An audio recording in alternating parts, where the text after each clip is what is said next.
No, because I'm gonna get him.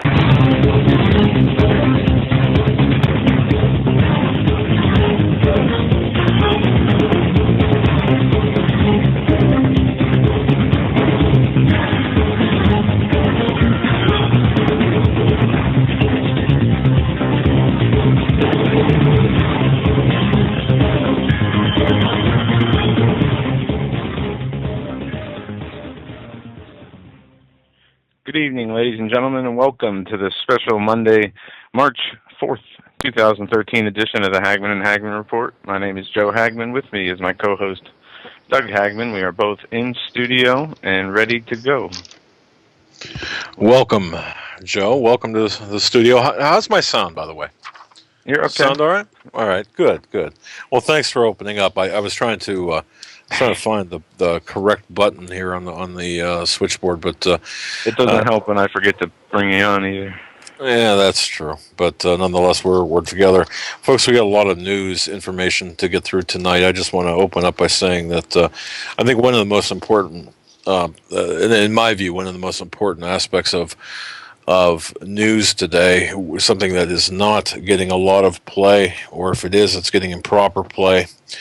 We're not getting the whole story, of course, is our very precarious financial situation. I've been doing a lot of research, of course, for the second part of the series of who is responsible for the economic demise, our economic demise. I've got so much information. If you thought it was bad before, if you thought that the numbers were bad, if you thought that, for example, U6 unemployment was bad at whatever number was given. I don't recall specifically what U6 employment, what the latest U6 employment number was. I think it was at 16. You know what? The U6 unemployment figure, I think, was at 16.9%, which is not. Which is the method of how the government was calculating unemployment back before they changed the numbers, but that is much higher. I'm sorry, I think it was at 10.5%. Or no, July of 2008 was 10.5%. Now, by the same statistics, it would be closer to 17%, if not higher. And then by different standards, it would be well over 25%, 24%, which would be just like Greece. Now, that, of course, tells me that aside from being lied to about unemployment, we're being lied to about everything, including how we got here. And I think how we got here is important to identify, so we can also identify how we got here, who brought us here, and what we need to know. And sometimes I was talking to a very good friend, intelligence contact, right before the show. Sometimes you just have to know enough so you can get out of the way of what's coming. That's a method of survival. So that's important, very important. But a lot of news to go over. Joe's prepared some headlines. Joe, why don't you go through the headlines which you've prepared in other areas? We have a lot to get into today. First, locust alert in Middle East as plague descends on Egypt and creates panic in Israel. The swarm is estimated to be made up of 30 million insects. The infestation has been devastating crops in Egypt ahead of Passover. And this article goes on to say, a swarm of estimated 30 million insects has been devastating crops in Egypt, fueling apocalyptic fears. Because of the infestation's proximity to the Bible's story of the Passover, in which a swarm of locusts, the 8th of 10 plagues, is imposed on Egyptians by God for enslaving and abusing ancient Hebrews. That is one story we're going to hit on. On the economic news, we have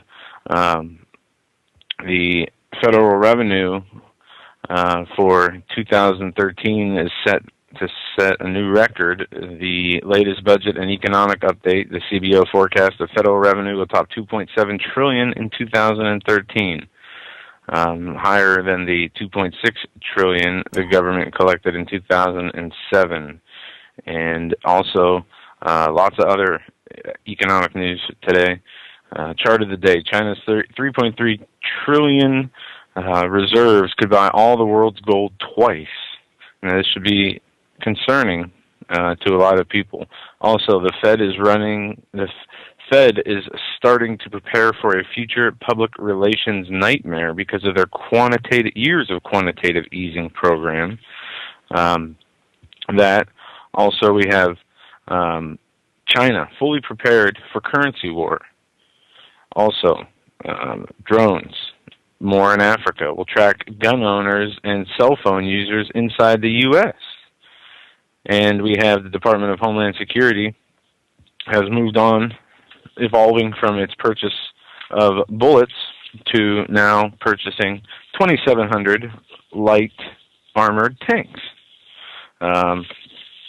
Obama, DHS purchases 2,700 light armored tanks to go with their 1.6 billion bullet stockpile.